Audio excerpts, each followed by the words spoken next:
السلام علیکم دوستو، ایک بار پھر سے آپ کا خیر مقدم ہے دین کی باتیں میں۔ دوستو، سیریز سیرت النبی آج 26واں پارٹ آپ کی خدمت میں لے کر حاضر ہوئے ہیں۔ اللہ کے نبی نے جب مکہ کے باہر اسلام کی دعوت دی تو سب سے پہلے طائف کا سفر کیا۔ طائف کا سفر اتنا دردناک تھا کہ آپ سن کر آپ کے رونگٹے کھڑے ہو جائیں گے، آپ کی آنکھوں سے آنسو آ جائیں گے۔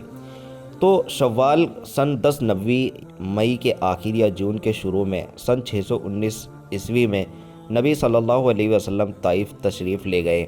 یہ مکہ سے لگ بھگ 60 میل دور ہے۔ آپ نے یہ دوری آتے جاتے پیدل طے فرمائی تھی۔ آپ کے ساتھ آپ کے آزاد کیے ہوئے داس حضرت زید بن حارث تھے۔ راستے میں جس قبیلے سے گزر ہوتا اسے اسلام کی دعوت دیتے، لیکن کسی نے یہ دعوت قبول نہ کی۔ جب طائف پہنچے تو قبیلہ ثقیف کے سرداروں کے پاس تشریف لے گئے، جو آپس میں بھائی تھے اور جن کے نام یہ تھے: عبد یا لیل، مسعود اور حبیب۔ ان تینوں کے پتا کا نام عمر بن عمیر ثقفی تھا۔ آپ نے ان کے پاس بیٹھنے کے بعد انہیں اللہ کی اطاعت اور اسلام کی مدد کی دعوت دی۔ جواب میں ایک نے کہا، وہ کعبے کا پردہ پھاڑے اگر اللہ نے تمہیں رسول بنایا ہو۔ دوسرے نے کہا، کیا اللہ کو تمہارے علاوہ کوئی اور نہ ملا؟ تیسرے نے کہا، میں تم سے ہرگز بات نہ کروں گا۔ اگر تم واقعی پیغمبر ہو تو تمہاری بات رد کرنا میرے لیے انتہائی خطرناک، اور اگر تم نے اللہ پر جھوٹ گڑھ رکھا ہے تو مجھے تم سے بات کرنی ہی نہیں چاہیے۔ یہ جواب سن کر آپ وہاں سے اٹھ کھڑے ہوئے اور صرف اتنا فرمایا، تم لوگوں نے جو کچھ کیا بہرحال اسے پردے میں ہی رکھنا۔ اللہ کے رسول صلی اللہ علیہ وسلم طائف میں 10 دن ٹھہرے۔ اس بیچ آپ ان کے ایک ایک سردار کے پاس تشریف لے گئے اور ہر ایک سے بات کی، لیکن سب کا ایک ہی جواب تھا کہ تم ہمارے شہر سے نکل جاؤ، بلکہ انہوں نے اپنے گنڈوں کو شہ دے دی۔ چنانچہ جب آپ نے واپسی کا ارادہ فرمایا تو بدماش گالیاں دیتے، تالیاں پیٹتے اور شور مچاتے آپ کے پیچھے لگ گئے، اور دیکھتے دیکھتے اتنی بھیڑ جمع ہو گئی کہ آپ کے راستے کے دونوں طرف لائن لگ گئی۔ پھر گالیوں اور گندی باتوں کے ساتھ ساتھ پتھر بھی چلنے لگے، جس سے آپ کی ایڑی پر اتنے گھاؤں آئے کہ دونوں جوتے خون سے بھر گئے۔ ادھر زید بن حارث رضی اللہ تعالیٰ عنہ ڈھال بن کر آپ کے ساتھ چل رہے تھے اور پتھروں کو روک رہے تھے، جس سے آپ کے سر میں بھی کئی جگہ چوٹ آئی۔ بدماشوں نے یہ سلسلہ برابر جاری رکھا، یہاں تک کہ آپ کو ربیعہ کے بیٹے عتبہ اور شعبہ کے ایک باغ میں پناہ لینے پر مجبور کر دیا۔ یہ باغ طائف سے 3 میل کی دوری پر استھت تھا۔ جب آپ نے یہاں پناہ لی تو بھیڑ واپس چلی گئی اور آپ ایک دیوار سے ٹیک لگا کر انگور کی بیل کی چھایا میں بیٹھ گئے۔ کچھ اطمینان ہوا تو دعا فرمائی، جو دعائے مستضعفین یعنی کمزوروں کی دعا کے نام سے مشہور ہے۔ اس دعا کے ایک ایک الفاظ سے اندازہ کیا جا سکتا ہے کہ طائف میں اس درویوہار کا سامنا کرنے کے بعد اور کسی ایک بھی آدمی کے ایمان نہ لانے کی وجہ سے آپ کے دل پر کتنا اثر تھا، اور آپ کی بھاوناؤں پر دکھ، رنج، غم اور افسوس کا کتنا غلبہ تھا۔ آپ نے فرمایا، اے اللہ، میں تم ہی سے اپنی کمزوری، ویوشتا اور لوگوں کے نزدیک اپنی بے قدری کا شکوہ کرتا ہوں۔ اے رحم کرنے والوں میں سب سے بڑھ کر رحم کرنے والے، تو کمزوروں کا رب ہے اور تو ہی میرا بھی رب ہے۔ تو مجھے کس کے حوالے کر رہا ہے؟ کیا کسی بیگانے کے جو میرے ساتھ سختی سے پیش آئے، یا کسی دشمن کے جس کو تو نے میرے معاملے کا مالک بنا دیا؟ اگر مجھ پر تیرا غضب نہیں ہے تو مجھے کوئی پرواہ نہیں، لیکن تیری عافیت، بہتری میرے لیے زیادہ پھیلی ہوئی ہے۔ میں تیرے چہرے کے اس نور کی پناہ چاہتا ہوں جس سے اندھیارے چھٹ گئے اور جس پر دنیا اور آخرت کے معاملے صحیح ہوئے، کہ تو مجھ پر اپنا غضب اتارے یا تیرا غصہ مجھ پر اترے۔ تیری ہی رضا چاہیے، یہاں تک کہ تو خوش ہو جائے، اور تیرے بنا کوئی زور اور طاقت نہیں۔ ادھر آپ کو ربیعہ کے بیٹے نے اس حالت میں دیکھا تو ان کے رشتے کی بھاونا جاگ اٹھی، اور انہوں نے اپنے ایک عیسائی داس کو، جس کا نام اداس تھا، بلا کر کہا کہ اس انگور سے ایک گچھا لو اور اس آدمی کو دے جاؤ۔ جب اس نے آپ کی سیوا میں پیش کیا تو آپ نے بسم اللہ الرحمن الرحیم کہہ کر ہاتھ بڑھایا اور کھانا شروع کر دیا۔ اداس نے کہا، یہ واقعہ تو اس علاقے کے لوگ نہیں بولتے۔ اللہ کے رسول صلی اللہ علیہ وسلم نے فرمایا، تم کہاں کے رہنے والے ہو اور تمہارا دین کیا ہے؟ اس نے کہا، میں عیسائی ہوں اور نینوا کا نواسی ہوں۔ اللہ کے رسول صلی اللہ علیہ وسلم نے فرمایا، اچھا تم بھلے آدمی یونس بن متہ کی بستی کے رہنے والے ہو؟ انہوں نے کہا، آپ یونس بن متہ کو کیسے جانتے ہو؟ اللہ کے رسول صلی اللہ علیہ وسلم نے فرمایا، وہ میرے بھائی تھے، وہ نبی تھے، میں بھی نبی ہوں۔ یہ سن کر عداس اللہ کے رسول صلی اللہ علیہ وسلم پر جھکا پڑا اور آپ کے سر اور ہاتھ پاؤں کو بوسہ دیا۔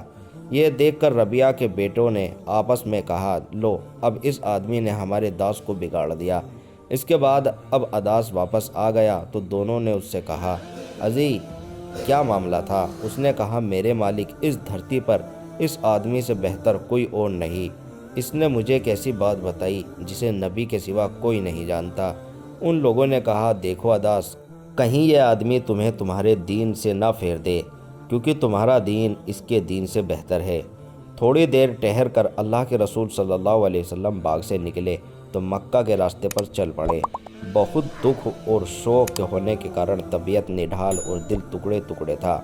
کرنے منازل کو پہنچے تو اللہ کے حکم سے حضرت جبرائیل علیہ السلام تشریف لائے۔ ان کے ساتھ پہاڑوں کا فرشتہ بھی تھا۔ وہ آپ سے یہ کہنے آیا تھا کہ آپ کو حکم دے دو تو وہ مکہ والوں کو دو پہاڑوں کے بیچ پیس ڈالے گا۔ اس گھٹنا کا پورا وورن صحیح بخاری میں حضرت عائشہ رضی اللہ تعالیٰ عنہا سے بیان کیا گیا ہے۔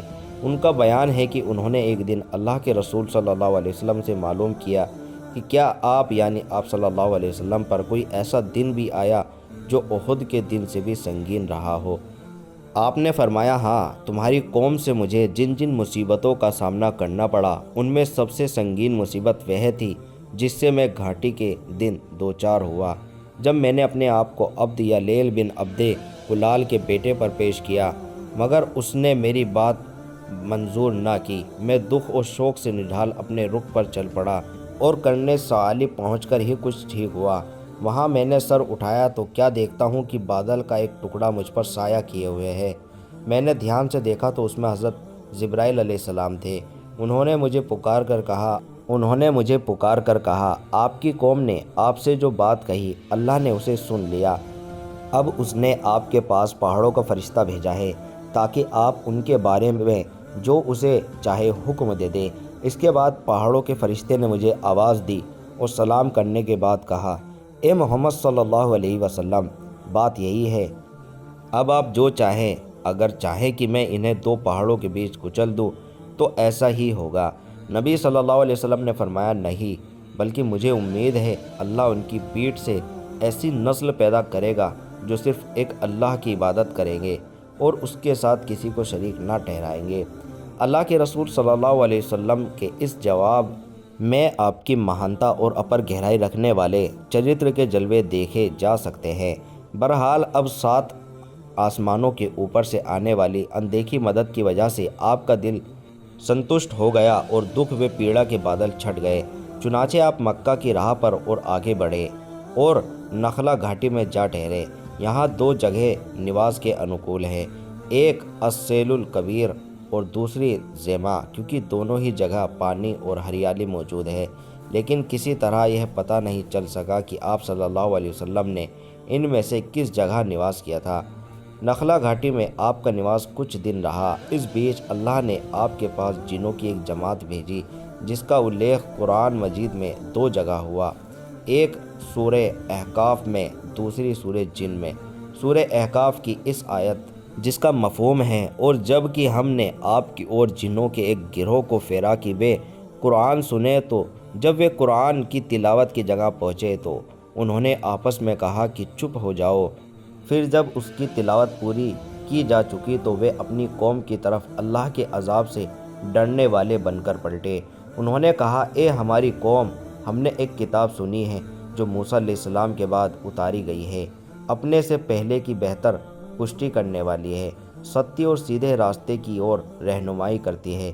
اے ہماری قوم، اللہ کی اور بلانے والوں کی بات مان لو اور اس پر ایمان لے آؤ، اللہ تمہارے گناہ معاف کر دے گا اور تمہیں دردناک عذاب سے بچائے گا۔ سورہ جن کی ایک اور آیت ہے جس کا مفہوم ہے، آپ کہہ دیں میری طرف یہ وحی کی گئی ہے کہ جنوں کے ایک گروہ نے قرآن سنا اور آپس میں کہا کہ ہم نے ایک انوکھی قرآن سنی ہے، جو سیدھے راستے کی اور رہنمائی کرتا ہے۔ ہم اس پر ایمان لائے ہیں اور ہم اپنے رب کے ساتھ کسی کو ہرگز شریک نہیں کر سکتے۔ یہ آیتیں جو اس گھٹنا کے سلسلے میں بیان ہوئی، اس کا آگے پیچھے دیکھنے سے معلوم ہوتا ہے کہ اللہ کے رسول صلی اللہ علیہ وسلم کو شروع میں جنوں کے اس گروہ کا آنا معلوم نہ ہو سکا تھا، بلکہ جب ان آیتوں کے ذریعے اللہ کی اور سے آپ کو بتایا گیا تب آپ جان سکے کہ یہ بھی معلوم ہوتا ہے کہ جنوں کا یہ آنا پہلی بار ہوا تھا، اور حدیثوں سے پتہ چلتا ہے کہ اس کے بعد ان کا آنا جانا ہوتا رہا۔ جنوں کا آنا اور اسلام قبول کرنے کی گھٹنا حقیقت میں اللہ کی اور سے دوسری مدد تھی، جو اس کے اپنے غیبی خزانے سے اپنی ایک ٹکڑی کے ذریعے فرمائی تھی، جس کا گیان اللہ کے سوا کسی کو نہیں۔ پھر اس گھٹنا کے تعلق سے جو آیتیں اتری، ان کے بیچ میں نبی صلی اللہ علیہ وسلم کی دعوت کی سفلتا کی شبھ سوچنائیں بھی ہیں، اور اس بات کو بھی اسپشٹ کیا گیا کہ دنیا کی کوئی بھی طاقت اس دعوت کی سفلتا کے راستے میں روک نہیں بن سکتی۔ چنانچہ اس آیت کا مفہوم ہے، جو اللہ کے دین کی دعوت نہ اپنائے وہ زمین میں اللہ کو بے بس نہیں کر سکتا، اور اللہ کے سوا کوئی اس کا کرتا دھرتا ہے بھی نہیں، اور ایسے لوگ کھلی ہوئی گمراہی میں ہیں۔ دوسری آیت کا مفہوم ہے، ہماری سمجھ میں آ گیا کہ ہم اللہ کو زمین میں بے بس نہیں کر سکتے، اور ہم نہ بھاگ کر ہی اسے پکڑنے سے مجبور کر سکتے ہیں۔ اس مدد اور شبھ سوچناؤں کے سامنے دکھ، کشٹ اور غم و مایوسی کے سارے بادل چھٹ گئے، جو طائف سے نکلتے سمے گالیاں اور تالیاں سننے اور پتھر کھانے کی وجہ سے آپ پر چھا گئے تھے۔ آپ نے یہ نشچے کیا کہ اب مکہ پلٹنا ہے اور نئے سرے سے اسلام کی دعوت اور رسالت کی تبلیغ کے کاموں میں چستی اور گرم جوشی کے ساتھ لگ جانا ہے۔ یہی موقع تھا جب حضرت زید بن حارث نے آپ سے عرض کیا کہ آپ مکہ کیسے جائیں گے، جبکہ وہاں کے نواسی یعنی قریش نے آپ کو نکال دیا، اور جواب میں آپ نے فرمایا، اے زید، تم جو حالات دیکھ رہے ہو، اللہ اسے رہائی اور بچاؤ کی کوئی راہ ضرور بنائے گا۔ اللہ یقینی طور پر اپنے دین کی مدد کرے گا اور اپنے نبی کو غالب فرمائے گا۔ آخر اللہ کے رسول صلی اللہ علیہ وسلم وہاں سے روانہ ہوئے اور مکہ کے قریب پہنچ کر ہیرا پروت کے دامن میں ٹھہر گئے۔ پھر خزاعہ کے ایک آدمی کے دوارا اخنس بن شریق کو یہ سندیش بھیجا کہ آپ کو پناہ دے دے، مگر اخنس نے یہ کہہ کر ویوستہ دکھائی کہ میں حلیف ہوں، یعنی سندھی سے جڑے لوگ، اور پناہ دینے کا ادھیکار نہیں رکھتا۔ اس کے بعد آپ نے سہیل بن عمرو کے پاس یہی سندیش بھیجا، پر اس نے بھی یہ کہہ کر ویوستہ دکھائی کہ بنو عامر کی دی ہوئی پناہ بنو کعب پر لاگو نہیں ہوتی۔ اس کے بعد آپ نے مطعم بن عدی کے پاس سندیش بھیجا۔